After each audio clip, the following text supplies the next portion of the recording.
Hello and welcome to another episode of Upward Trajectory. Today, I'm so excited to be joined by Alexi Bracey. She is a holistic coach and mentor, and I'm so happy to report a fellow gratitude ambassador.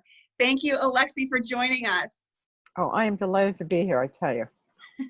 Well, we had a call a few weeks ago, and we just had kind of an intro call, and we talked, and your story just really struck me, and I just felt so much inspiration from it, and so it was so moving to me emotionally, and I just wanted to have you on. I was so excited to talk to you. The thing that resonated most with me in our early conversation was that you mentioned that cancer changed your life, and the way you said it was so energetic and enthusiastic, and I've never heard it like that before, that like cancer changed my life and I'm so excited about it. Can you share a little bit about that? Well, it really saved my life because it was a wake-up call that I wasn't looking after my body or my emotional state in the way I should be. And so, I was given another chance to make some changes to improve my life, because had I not, 20 years hence, which is today, who knows where my health would be today. But in the meantime, I just changed my traditional chef hat, put on a plant-based chef hat, and what I learned over the last 20 years, I've implemented, and I've helped many people, inspired lives, changed lives, saved lives. So you never know the trickle effect, who along the way may hear that little nugget and go, oh, well, maybe, just maybe. So yes. Well, can you take us back, so 20 years ago, can you take us back to that day? What was your life like? What was it like that day that you got the news? Can you take us back to that point? Well, actually, like everybody has a memorable date that we remember in some capacity, whether it was 9/11 or when Princess Di was killed. Like everybody has a date or when you got married or bought the house. So for me, it was the first Monday after the turn of the century. It was Monday, January the 3rd. The phone rang. I picked it up. The voice at the other end said, "This is Dr. Stevens. You have cancer. We want to book you in for your surgery." Wow. Like, I tell That's you, straight to the point. dead silence, like dead silence. I didn't know what to say. Like, I was just, I don't know if the word is shock. I was in awe. I was just like, no, I was numb. I was numb. And I just quietly said, "Thank you." And I hung up the receiver. And I knew in my heart of hearts then that I was going to beat it. I didn't know how, but I knew I was going to beat it. There was no doubt in my mind. Okay. So then I guess you scheduled surgery. That was the next step. No, I didn't. Oh, you No, did not? no, I did not. Oh, okay. I spent the next 3 months at bookstores and libraries, because 20 years ago, the availability of the internet is not what it is today. True. And based on what I learned, I implemented those changes, primarily a plant-based diet. I worked on unresolved emotions, and I eliminated toxic products from my home, from toiletries to cleaning products. And without any medical intervention, drug, surgery, chemo, I was cancer-free in a year. Wow. Now, is this something you had monitored by your doctor, or was your doctor No, on board? I totally did it by myself. So you didn't even let them know that this is what you were going to do. You just ran with your gut and what you were going to do. Well, the one, my family doctor, I did go see her, and she just said, well, you should really consider all these suggestions. But she did introduce me to a Dr. Lorraine Day, who had breast cancer, and she cured herself by juicing.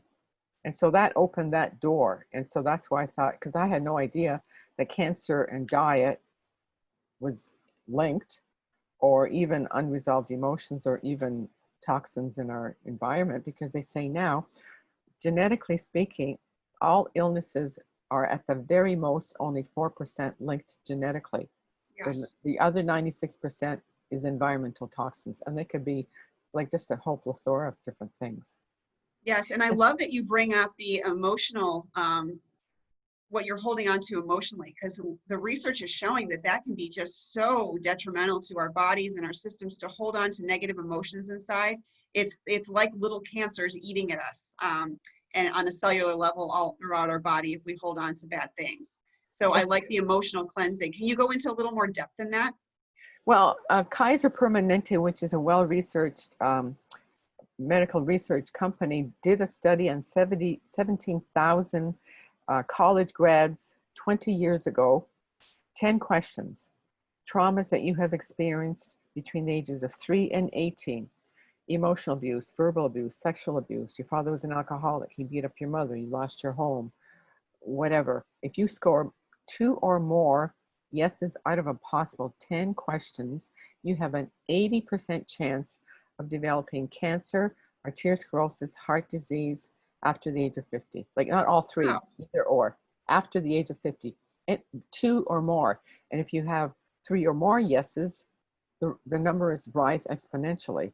So it's really important to get rid of that emotional baggage. Not to say that what happened to you was good or the person that inflicted that horrible thing was good, but for your mental state, you have to forgive. Yes, you have to process and get that out of your system.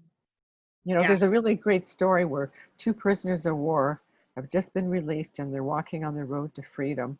And the one says to the other, "So did you forgive him?" To which he says, "No, never." And so the first says, "Well, they still have you prisoner in your mind." Yeah. I love that. Forgiveness is so key. And it really does release you, not the other person. That's right. Forgiveness is for you, not for the other person. Absolutely. You Yes. know, and behind every negative event, whether it's worldwide or to you personally, there's something to be grateful for. Just like with my cancer, it changed the direction of my life. Like even with COVID, people are reevaluating, what their purpose in life is. And, because they're spending more time with their family and their wife and thinking, well, maybe I should really pursue that passion that I've been really interested in instead of having that 9 to 5 job. Yes, there's negativity there, but there's always something positive to be found. Always, always. And I love your perspective. I have the same perspective. It changed my life literally. I went from being sick for over 7 years to my health has never been better, even before I got sick. And it's all, give all of it to gratitude. And my focus on my perspective is always on gratitude. It's just been literally life transformational for me. Did you discover gratitude when you were going through your ordeal with cancer? It was sort of probably along the way, little bits and pieces, because I'm a perpetual seeker of knowledge. So what, big on personal growth and health. So I sort of learned all that along the way, from, mindfulness to like Marshall Rosenberg, who's a world authority on resolving disputes worldwide with countries, with individuals, with tribes. And it's all, our needs are not being met, but you can't put yourself first, because it's me. It's not about me. It's about the other person. How can I show compassion? How can I show gratitude? How can I make their day a little bit better? And then for you personally, just be grateful for the little things that you never think about. When you get up in the morning, that the sun is out, and you're grateful for the sun's rays because it gives energy to the food that we eat. The birds start singing, the bees pollinate, and for running water, for your eyelids, for your toenails. I mean, we just, for your liver that's working, everything is just so taken for granted. Yeah, For your family, instead of criticizing them, be grateful, because they're teaching you a lesson in some capacity, as you are instructing them in life's path. So there's always something to be grateful for, in spite of the negativity. yes, and I see a lot of people in this, especially now in this COVID pandemic, that, they're screaming out. They just don't know what to do. They're miserable. They want life back to normal. They're angry. They're frustrated. And I get all that. I would like nothing Yeah. more than life to be back to the way it was. And we'll get there. I have no doubt in my mind it's going to be. We just don't know when.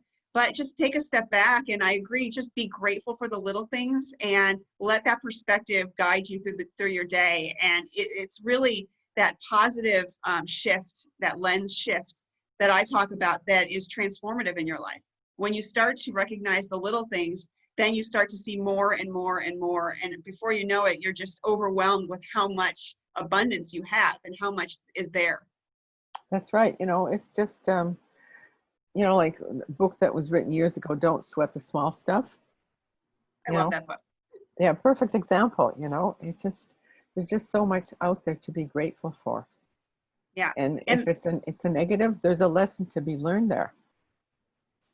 the realization that there's so much we don't have control over, but we can have control over the way we feel and the way we handle things. And that, we may not have control over what's going to happen with this, or when it's going to end, or, what things are going to get shut down or not shut down.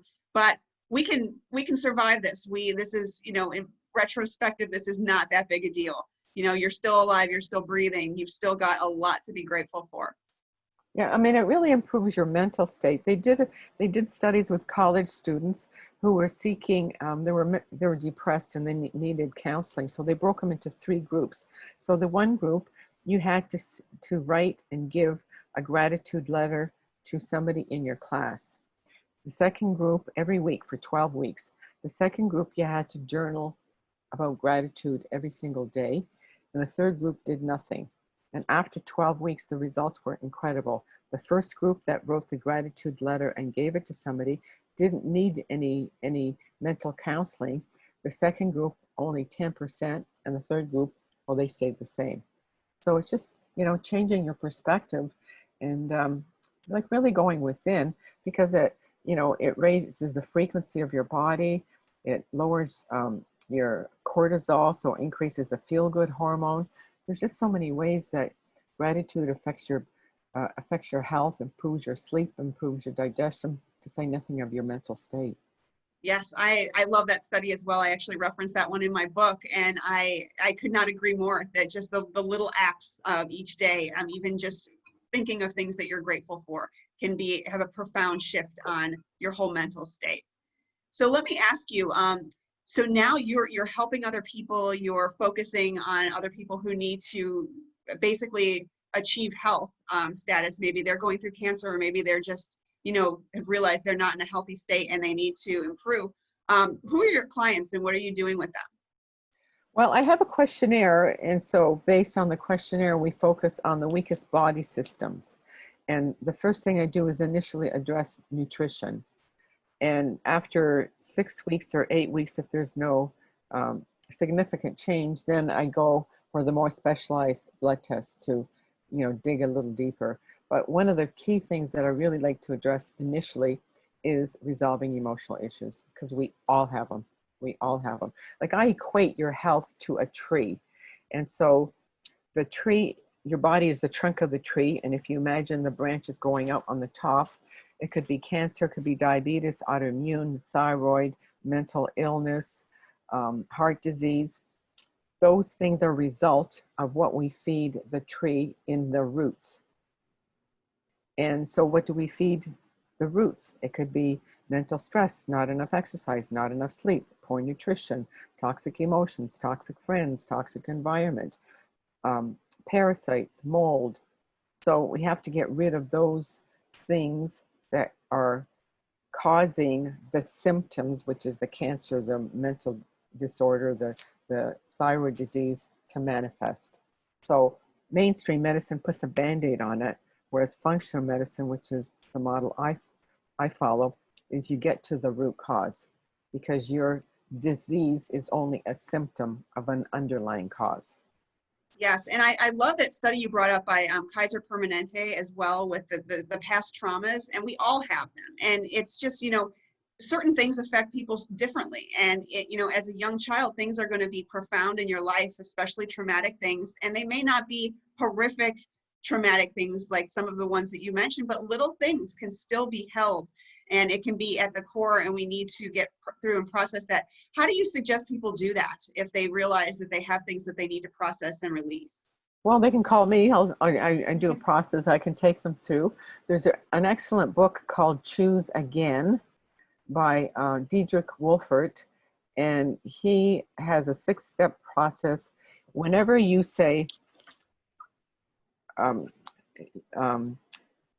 person, he didn't respect my time, or he didn't call me when he was supposed to, or he really insulted me. As soon as you add, or I feel insulted, I feel hurt, or I feel neglected because, stop right there.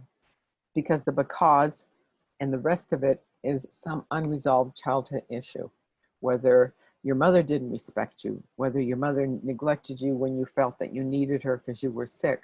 There's always a root cause. And so your life becomes so much easier when you catch yourself doing that and you go, okay, all right, what does that mean? So for example, for me, I couldn't put two and two together, but one thing that really comes to my mind, I was about, I guess maybe about a year and a half or maybe 2 years old.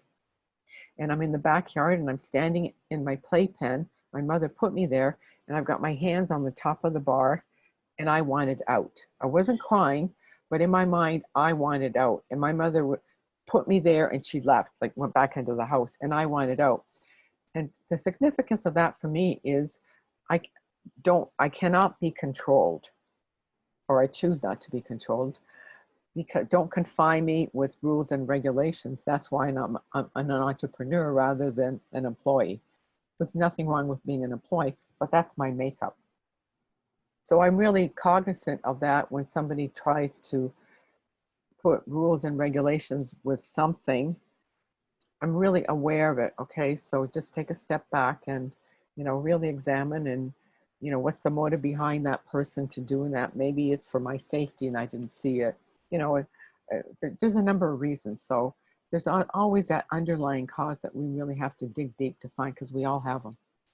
Yes, I completely agree. They're all in there. We just need to get them out and make sure that we can move on and not be a prisoner to them, so to speak. Absolutely. Absolutely. So I'm sure there's people listening that are going through, maybe it's a health crisis. Maybe they just are realizing that, they need to make some changes in their health. They need to get healthier. This is a great time to do it because there's a lot of speculation that come this fall, we're going to get really walloped by this disease that's going around right now and this pandemic that's going to get more virulent. So people that want to make a transformation and start, what small steps would you suggest they start with? Well, definitely meditation helps. I mean, for people that don't like to do it, try it. There's lots of online free meditation programs now, even yoga, things that really relax your body, relax your mind. There's a plethora of resources there. Mindfulness programs are outstanding. Hay House offers a lot of them. I love Wayne Dyer. I listen to his motivational YouTubes. And then Louise Hay, 100 Affirmations You Can Change Your Life, because she has a little booklet called You Can Heal Your Life. And she cites in the book for every physical ailment, whether it's a sore shoulder or your elbow or you've got eczema, there is a physical reason why. Yes, I've read her book. It's amazing. Absolutely. And what about dietary? Are there any steps that people can start with dietary? Say they want to do something, but they're afraid of radical change. What little baby steps could they take? Well, try meatless Mondays. I mean, ideally, I'm a plant-based chef, so I'm a plant-based lifestyle advocate. But just start minimizing. I was an executive chef at a well-respected wellness retreat, and through the week, women would come, and on weekends, women would drag their husbands for the weekend. And I would always go and speak to the guests after the meals, especially on Sunday afternoon when it was checkout time. And it was 100% unanimous. The men were totally amazed that they were satiated on a plant-based diet for the weekend. So all I'm suggesting is try it. And if you can get your family to do it for 5 days, or a friend, just to prove to yourself how much better you will feel, you'll sleep better. Like, all I can say is try it. That's good. There's a lot of benefit from doing it. So once you start to see the benefits, it'll motivate you to keep on doing it and add more to it. Well, they're saying now that it is healthier, quotation marks, to eat traditionally grown fruits and vegetables that are not organic, just you're conventionally grown, than eating meat and dairy products because of the pesticides, the Hormones. herbicides, and the chemicals and the antibiotics that our animals are being fed. So, I mean, we didn't, animals in the wild don't get sick. Our domestic animals get sick. There's got to be some kind of connection with their diet. Yes, yes. I completely agree. So people that want to learn more, maybe they want to reach out to you, what would be the best way for them to do that? Well, if you go to my app, that's the best place. It's a resource of lots of information, from articles to videos to audios, and I offer online programs on there. And the app is called the Whole Health app. So if you have an Android phone, type in the word Whole Health, one word, lowercase. If you have an iPhone, type in the Whole Health app, the first letter of each word capitalized, and you'll see the head of a man with a brain in it, and it's sort of a turquoisey green color. And if you can connect with me, I'll give you a complimentary session to just to explore how you can maybe improve the state of your health and add more gratitude to it. Great. Well, thank you so much, Alexi, for being on. I'm sure that we've reached some people that needed to hear the message, and I love your story, and I love what you've done with your life since, and how you are being a resource to others. And my personal favorite is, I just love that you are a gratitude ambassador along with me. I love meeting my like kind out there. So thank you for doing that, and thank you so much for being on the show today. Oh, it's been my pleasure. Thank you so much, Jennifer. Thank you, and please join us again for another episode of Upward Trajectory soon. Take care.